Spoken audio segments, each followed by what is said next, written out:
Math DBS ম্যাডামের ক্লাসে তোমাদের সবাইকে স্বাগত। আমি বিএস স্যার। আজকে আমরা আলোচনা করব সপ্তম শ্রেণী গণিত নিয়ে। আজকে আলোচনা করব আজকে পৃষ্ঠা নাম্বার 26 কোষে দেখি 2.1 আমরা আলোচনা করব। আর আগের ভিডিওগুলো অলরেডি আলোচনা করে দিয়েছি, অঙ্কগুলো নিশ্চয়ই তোমরা দেখেছো। আর যদি কেউ দেখে না থাকো চ্যানেল ভিজিট করে সেখান থেকে দেখে নিতে পারবে। আর যদি চ্যানেলে কেউ নতুন হয় তাহলে অবশ্যই চ্যানেলটা সাবস্ক্রাইব করে নিও, আর রোজকার নোটিফিকেশনটা পাওয়ার জন্য বেল আইকনটাকে হিট করে রাখো। তাহলে আর ভিডিওটা অবশ্যই লাইক করো, কারণ ভিডিও লাইক করে থাকলে অনেক সময় তোমাদের কাছে নোটিফিকেশনটা না পৌঁছলেও কিন্তু ভিডিওটা অটোমেটিক তোমার স্ক্রিনে পৌঁছে যাবে। তো চলো সময় নষ্ট না করে শুরু করি। আজকে আমরা আলোচনা করছি আমরা পৃষ্ঠা নম্বর 26 কোষে দেখি 2.1। এটা হচ্ছে তোমার অনুপাতের অঙ্কগুলো আমরা আলোচনা করব। তো 1 নম্বর কি বলছে তোমার, দেখো যে 1 কিগ্রা চালের দাম হচ্ছে তোমার 40 টাকা, 1 কিগ্রা ডালের দাম হচ্ছে 100 টাকা। তো চাল ও ডালের অনুপাত কত হিসেব করে দেখি, রাইট? তো কীভাবে করবো? 1 নম্বর, ঠিক আছে, চালের দাম কত? 1 কিগ্রা চালের দাম, 1 কিগ্রা চালের দাম কত? 40 টাকা, 40 টাকা, ঠিক আছে। ও কি লিখবো? ও 1 কিগ্রা ডালের দাম কত? 100 টাকা, ঠিক আছে। তাহলে অনুপাত বার করতে গেলে কি করতে হবে? তাহলে চালের দাম ইস টু ডালের দাম। তো চালের দাম কত হচ্ছে? চালের দাম হচ্ছে তোমার 100 টাকা, সরি, চালের দাম হচ্ছে তোমার 40 টাকা। 40 ইস টু কত হচ্ছে তোমার? 100। ডালের দাম কত হচ্ছে? 100। তো 40 ইন্টু 100 তোমার 40 ইন্টু 100 হচ্ছে তোমার। এখানে তোমার কি দেখো, এখানে তোমার দুটোকে 20 দিয়ে ভাগ করা যায়। তো 20 দিয়ে ভাগ করলে কত হচ্ছে তোমার? দেখো, তাহলে 20 দিয়ে ভাগ করলে হচ্ছে তোমার 20 দুগুণে 40, তাহলে 20 দুগুণে 40, আর এখানে হচ্ছে তোমার কত? 5 কুড়ি হচ্ছে 100। তা 2:5 কত হলো আমাদের? চালের ডালের দাম কত হলো? তা 2:5। ওকে, তাহলে কি লিখলাম আমরা? চালের ডালের দাম অ্যান্সার পেলাম 2:5। ওকে, তো চাল ও ডালের অনুপাত কত? 2:5। চলো পরের অঙ্কে আসবো। নেক্সট অঙ্কটা দেখে নেবো আমরা কি আছে। 2 নম্বর কি বলছে দেখো, ত্রিভুজ দিয়েছে তোমার। ত্রিভুজের কোণের মাপ দিয়েছে, একটা 90 ডিগ্রি, একটা 60 ডিগ্রি, একটা 70 ডিগ্রি। তাহলে বিএসসি ইস টু তোমার এবিসি তোমার সমান কত, রাইট? ইজি, নিজেরাই পারবে তোমার, রাইট? তাহলে বিএসসি মানে বিএসসি না, তোমার অঙ্কটা করলাম না, আচ্ছা ড্রয়িংটা তো করলাম না। বিএসসি মানে এ কোণটা, তাই তো? এ কোণটা এটা, এ কোণটা 60 ডিগ্রি। তাহলে তোমার বিএসসি কোণ, এটা হচ্ছে 2 নম্বরটা করি তোমার 2। তো কোণ তোমার বিএসসি আর ইস টু কি হচ্ছে তোমার? ইস টু এবিসি আর নেক্সটটা হচ্ছে তোমার এসিবি, ঠিক আছে। তাহলে এখানে তোমার বিএসসি মানে এ কোণটার মাপ চাইছে। এ কোণটার মাপ কত হচ্ছে? এ কোণটার মাপ 60 ডিগ্রি। তাহলে কি লিখবো আমরা? 60 ইস টু এবিসি মানে বি কোণের মান জানতে চাইছি। বি কোণ এটা কত তোমার? 50। তোমার 713 50, তাহলে 50 হলো 50 degree. R is to ACB মানে সি কোণের মাপ, এটা হচ্ছে 70 ডিগ্রি, 70, ঠিক আছে।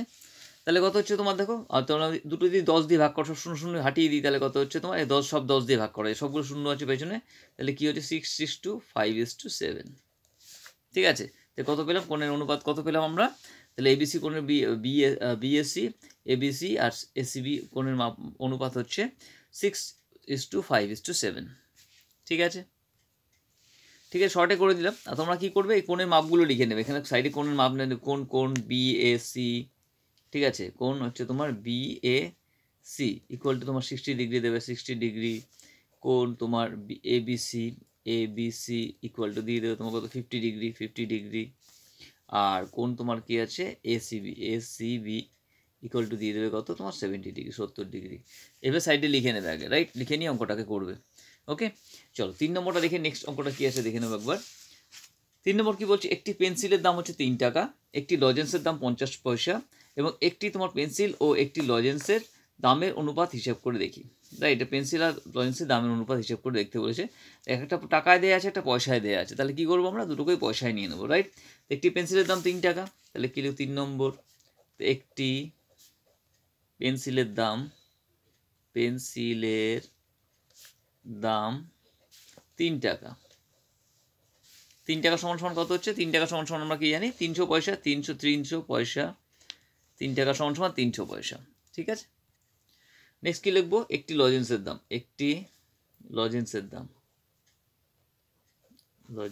দাম কত? 50 পয়সা, 50 পয়সা, ঠিক আছে, তাহলে তোমার পেন্সিল আর লজেন্সের দামের অনুপাত কত? পেন্সিল ইস টু কি হচ্ছে তোমার লজেন্স। ঠিক আছে, পেন্সিলের দাম হচ্ছে লজেন্সের দাম। তাহলে কি হচ্ছে পেন্সিলের দাম কত? দামটা লিখে দিলে ভালো হতো, দাম পেন্সিলের দাম ইস টু হচ্ছে লজেন্সের দাম। তাই পেন্সিলের দাম কত হচ্ছে 300 পয়সা, তাই 300 ইস টু কত হচ্ছে তোমার লজেন্সের দাম কত? 50 পয়সা, 50। ঠিক আছে, এবার দেখো 300কে তোমার কি হয় 50 দিয়ে ভাগ করা যায় তোমার, রাইট? 300কে 6 50 300 তোমার, রাইট? তাহলে কি হচ্ছে তোমার 6 ইস টু কি হচ্ছে তোমার 50কে 50 62। ওকে, তাহলে কী দাঁড়ালো 62? তো আমরা 6কে দিয়ে 50 দিয়ে গুণ করতে 5 300 হয়, আর 1কে 50 দিয়ে গুণ করতে 50কে 50 হয়, তাহলে কত হচ্ছে অনুপাত কত দাঁড়ালো? 6:1। চলো পরের অঙ্কে আসবো। নেক্সট অঙ্কটা কী আছে আমরা দেখে নেবো একবার। কী বলছে তোমার? একটি আধুলি, একটি 1 টাকা ও একটি 2 টাকার, ঠিক আছে, মুদ্রার আনুপাতিক অনুপাত লিখি আমার। একটি আধুলি মানে হচ্ছে 50 পয়সা, একটি 1 টাকা ও একটি তোমার কী করছে 2 টাকার মুদ্রার, ঠিক আছে, মূল্যের অনুপাত লিখি। একটি আধুলি সমান সমান কি লিখব? 4 নম্বর। একটু 4 নম্বর, একটি আধুলি সমান সমান কত হচ্ছে তোমার 50 পয়সা, 50 পয়সা। ঠিক আছে, তাহলে একটি তোমার 1 টাকা, একটি 1 টাকা সমান সমান কত হচ্ছে 100 পয়সা।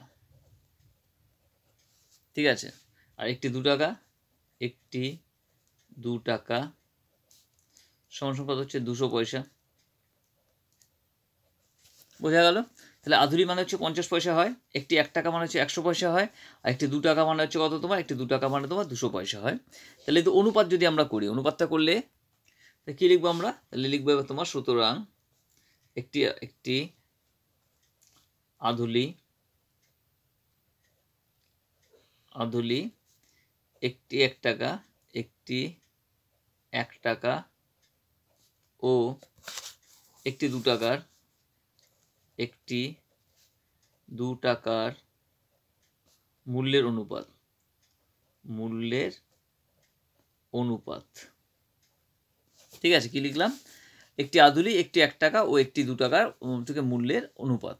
তাহলে কত হচ্ছে? আধুলি সমান সমান কত? 50, তাহলে 50 ইস টু 1 টাকা সমান সমান 100 পয়সা, ইস টু করছে তো 2 টাকা সমান সমান 200 পয়সা।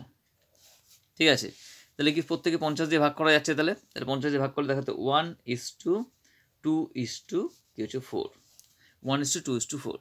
অনুপাত কত দাঁড়ালো? 1:2:4। ওকে, চলো পরের অঙ্কে আসবো। নেক্সট অঙ্কটা দেখে নেবো কি আছে আমাদের।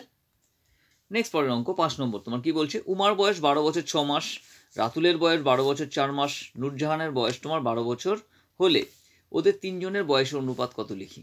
ঠিক আছে, এটা কিভাবে করব? একইভাবে উমার বয়স কত হচ্ছে তোমার? উমার বয়স, ঠিক আছে, এখানে বছর আর মাস দেওয়া আছে, তো সবগুলো আমরা মাসে কনভার্ট করে নেবো। উমার বয়স কত? 12 বছর কত 6 মাস। ঠিক আছে, তো 12 বছর সমান সমান 12 6 মাস সমান সমান কত হচ্ছে তোমার? কত মাস হচ্ছে? তাহলে 12 × 12 যোগ হচ্ছে তোমার 6। তো 12 12 কত হচ্ছে? 12 12 144, 144 আর 6 কত হচ্ছে? 150 মাস। 150 মাস। মুখে মুখে করে নিলাম, তোমরা রাফে চাইলে করে নিতে পারো তোমার, রাইট? নেক্সট কি হচ্ছে তোমার? রাতুলের বয়স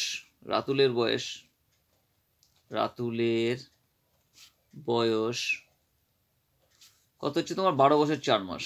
12 বছর 4 মাস সমান সমান কত হচ্ছে? তাহলে 12 × 12 যোগ হচ্ছে কত? 4। তো 12 12 কত হচ্ছে? 144, 144 আর 4 কত হচ্ছে? 148, 148 মাস, 148 মাস। ওকে, আর নেক্সট কি বলছে তোমার? আর কার বয়সে? নূরজাহানের বয়স 12 বছর। নূরজাহানের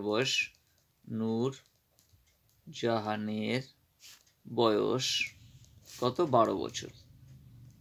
ঠিক আছে, 12 বছর সমান সমান কত হচ্ছে তোমার? 12 × 12 সমান সমান কত হচ্ছে? 144 মাস। ঠিক আছে, সুতরাং 3 জনের ওদের 3 জনের বয়সের অনুপাত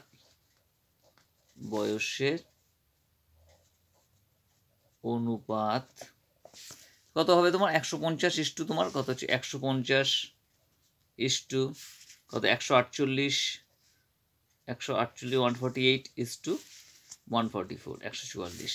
ঠিক আছে, তাহলে কী দিয়ে কাটা যাবে দেখো, সব 2 দিয়ে কাটা যাচ্ছে কিন্তু তোমার, রাইট? 2 দিয়ে কাটা গেলে কত হচ্ছে তোমার 75 ইস্টু এটা করলে 7 × 14 7 × 14 আর 4 × 8 74 ইস্টু কত হচ্ছে তোমার এটা 7 × 14 আর তোমার কত হচ্ছে 2 × 4।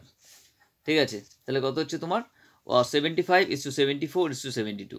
ঠিক আছে, তো বয়স অনুপাত কত হচ্ছে তোমার, আর এটা 7 4 11 7 5 12 7 2 9 ভাগ গেল 7 4 11, এটা ভাগ যাচ্ছে না, তাহলে এটাই থেকে যাবে। তো ওদের তিনজনের বয়স অনুপাত কত, উমার বয়স, রাতুলের বয়স আর নুরজাহানের বয়স এর অনুপাত 75:74:72 মাস।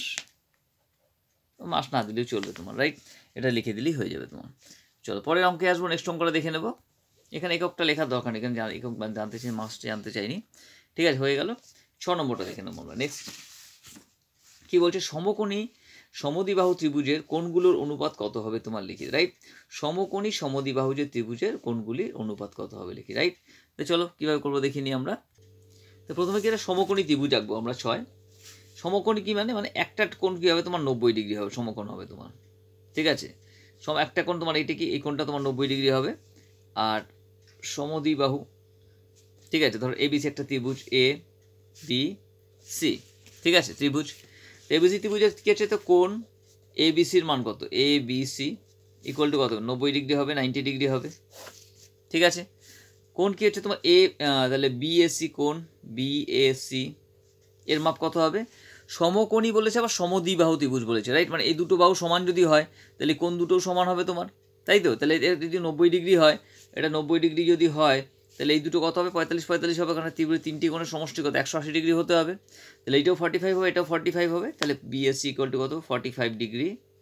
ঠিক আছে, আর কোণ হচ্ছে এসিবি বা বিসিএ বা যাই লিখো তোমার, বিসিএ ইকুয়াল টু কত হচ্ছে তোমার, এটাও 45 ডিগ্রি হচ্ছে তোমার। ঠিক আছে, তা ত্রিভুজের কোণটি তিনটি কোণের সমষ্টি তোমার কি হবে, তিনটি তোমার কোণের অনুপাত কত হবে, তাহলে তিনটি কোণের অনুপাত লিখবো। সুতরাং তিনটি কোণের অনুপাত কত হবে 90 ডিগ্রি, 90:45:45। ঠিক আছে, সমান কী লিখবো দেখো, 45 দিয়ে 90কে ভাগ করা যায়, 45 90 তোমার, তাহলে 2:1:1। তিনটি কোণের অনুপাত কত হচ্ছে 2:1:1 হয়ে গেল। চলো পরের অঙ্কে আসবো, নেক্সট অঙ্কটা দেখে নেবো আমরা। 7 নম্বর কি বলছে, বলছি সমবাহু ত্রিভুজের কোণগুলোর অনুপাতগুলো কত লিখি তোমার, রাইট? সমবাহু ত্রিভুজের সমবাহু মানে সবগুলো বাহু তোমার সমান হবে তোমার, তার অনুপাত কীভাবে লিখি চলো। তো সমবাহু ত্রিভুজের কোণগুলির অনুপাত, সমবাহু ত্রিভুজ মানে তিনটে বাহুই সমান হবে তোমার। তাহলে এটা একটা তোমার ত্রিভুজ হলো, এটা তোমার দিয়ে দিলাম এ, এটা বি দিয়ে দিলাম, আর এটা সি দিয়ে দিলাম, যাই হোক। তো সমবাহু হলে কী হবে তোমার, তিনটি কোণে কী হবে তোমার 60 ডিগ্রি করে হবে তোমার, রাইট? এটা 60 ডিগ্রি, এটাও 60 ডিগ্রি, এটাও 60 ডিগ্রি, 60 ডিগ্রি। যে ত্রিভুজে তিনটে বাহুর সমান দৈর্ঘ্য সমান, তাহলে কোণ তিনটেও সমান হবে তোমার। তাহলে কোণটা আমার কী হচ্ছে তোমার, কোণ বিএসি ইকুয়াল টু কত 60 ডিগ্রি। তারপরে কোণ হচ্ছে তোমার বিএসি গেল, এবার হচ্ছে তোমার ওকে এসিবি, কোণ এসিবি ইকুয়াল টু কত হচ্ছে তোমার 60 ডিগ্রি।